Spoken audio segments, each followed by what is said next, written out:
In the medieval cult classic lands of The Legend of Zelda exists a dark and forbidden forest, the Lost Woods, filled with creatures of the Fae such as fairies, anti-fairies, the ageless Kokiri children, and of course, their Nosferatu counterparts, the Skull Children, also immortal yet visibly changed into something darker. This forest is something of magic, myth, fable, and darkness. Within these cursed woods, it seems a dark miasma appears to ebb and flow, but always does it watch and wait. Wander not too far nor deep within its woods, lest the mists swallow you entirely, devouring your soul and body, leaving only the skeletal remains that will rise as the undead warriors, known as Stalfos. That there are in fact Stalfos in countless numbers untold shows evidently that many have fallen to the curse of the Lost Woods and serve as unwilling guardians,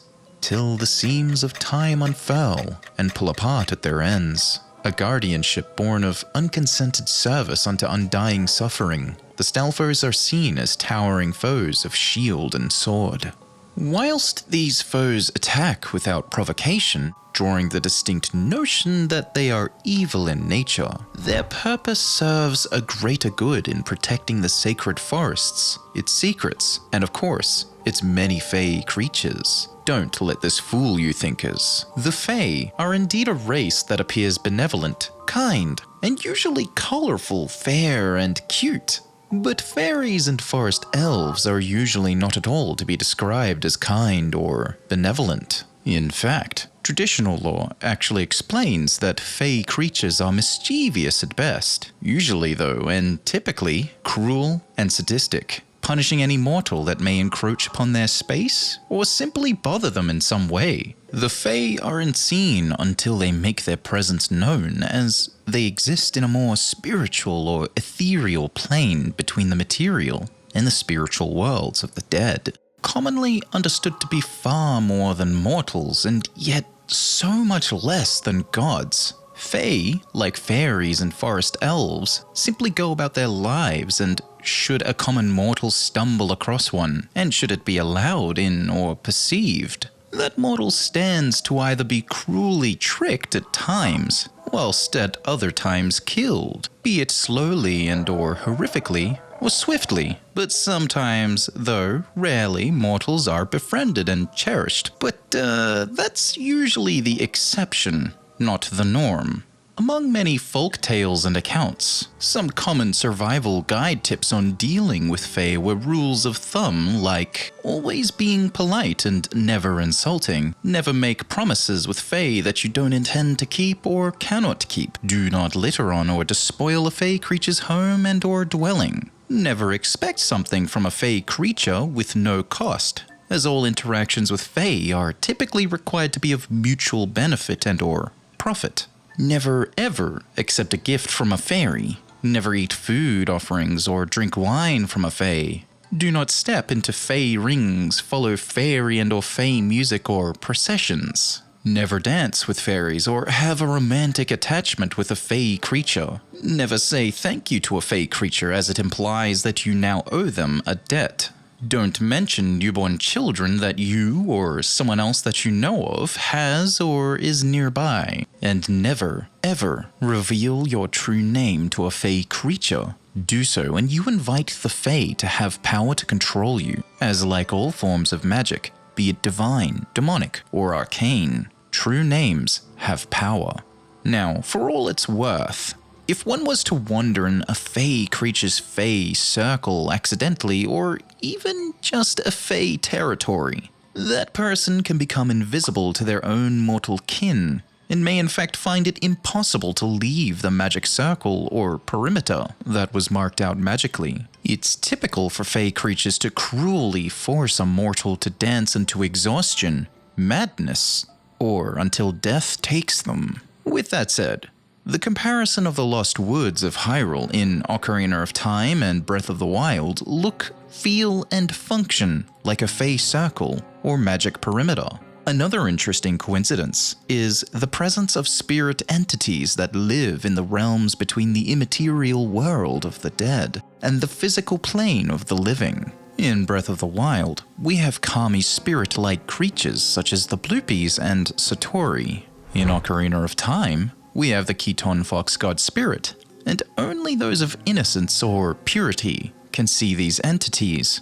Furthermore, from Ocarina of Time to Breath of the Wild and Tears of the Kingdom, we know that Koroks are the Kokiri's future descendants and are unseen by mortals unless pure of heart. Perhaps at the stage of Ocarina of Time, maybe across the Zelda series even, the Great Deku Tree served as the king of the Fae, taking in children orphaned by the wars and strife that occurred prior to Ocarina of Time, protecting these orphans and granting them the power of the Kokiri's Emerald, changing them forever to become forest elves, pairing them with other Fae creatures like fairies, ageless, immortal, and with souls tethered eternally to the physical plane. Such is the fate of the Kokiri children.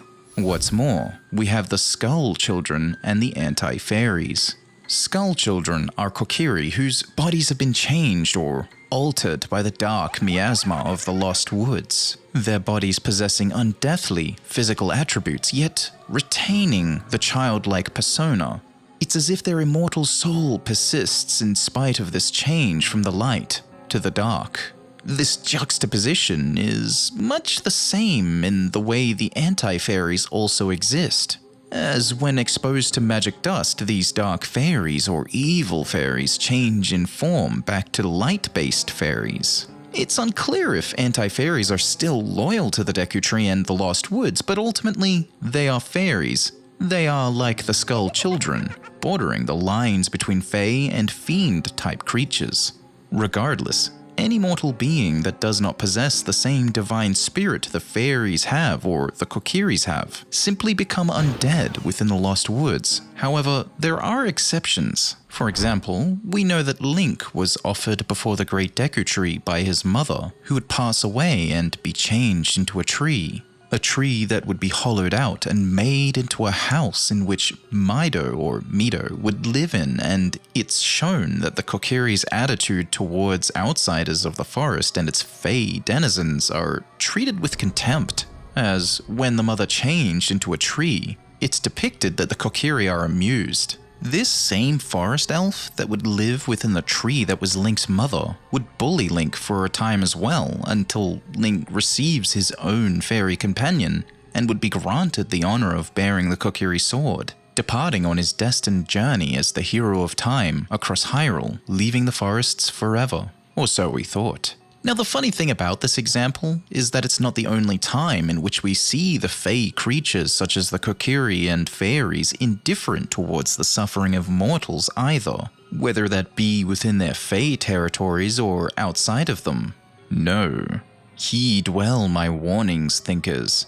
Those who dare wander in the Lost Woods unsanctioned by the Deku Tree, those who would listen to the sirenic alluring wood song of the Fae, will be lost forever. Heed well the story of the carpenter's son, the foolish mortal named Grog, one who dared venture from Kakariko village into the Lost Woods in search of forbidden mushrooms. Desperate for their vice-ridden attributes, Grog would venture into the fog and be arrested by the Fae Magic upon the lands of the Lost Woods. Having said that, his fate would only be revealed later. Grog, brother of the Cuckoo Lady Anju and son of Muto, leader of the Carpenters, first met Link when he was a child in Kakariko village.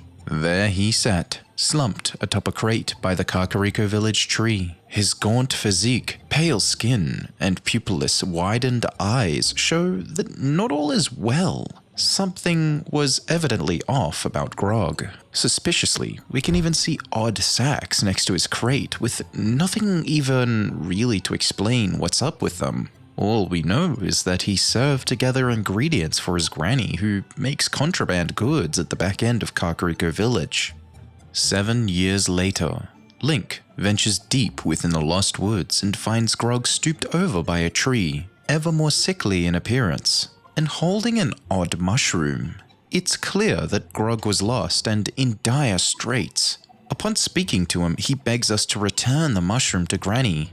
Have her make medicine? An odd potion that will help Grog recover. Of course, with haste, Link left to help Grog, leaving him alone to survive and wait in the dark miasma of the Lost Woods, and upon returning with the odd potion to help Grog recover, Link is greeted by an immortal Kokiri child with a mysterious grin and no signs of Grog. He was gone, vanished, spirited away by the Fae of the Lost Woods. Victoriously, the Kokiri girl sneers at Link. That guy isn't here anymore. Except for the Kokiri, people who come into the forest end up lost. They all become Stalfos. That's why he's not here anymore. Only his saw is left here. Are you going to become one too?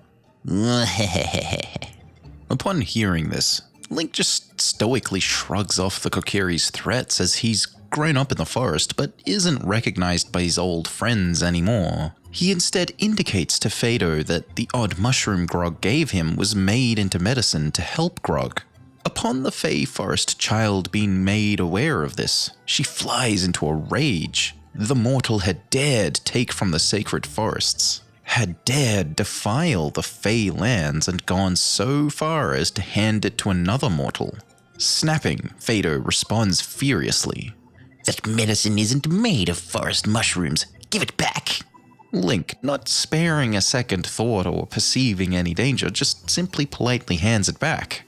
Thus, in one sense, saving himself and granting an equivalent exchange back to the Fae creature for Grog's offense in picking up and taking from the home of the Kokiri, fairies, and the other Fae within the Lost Woods.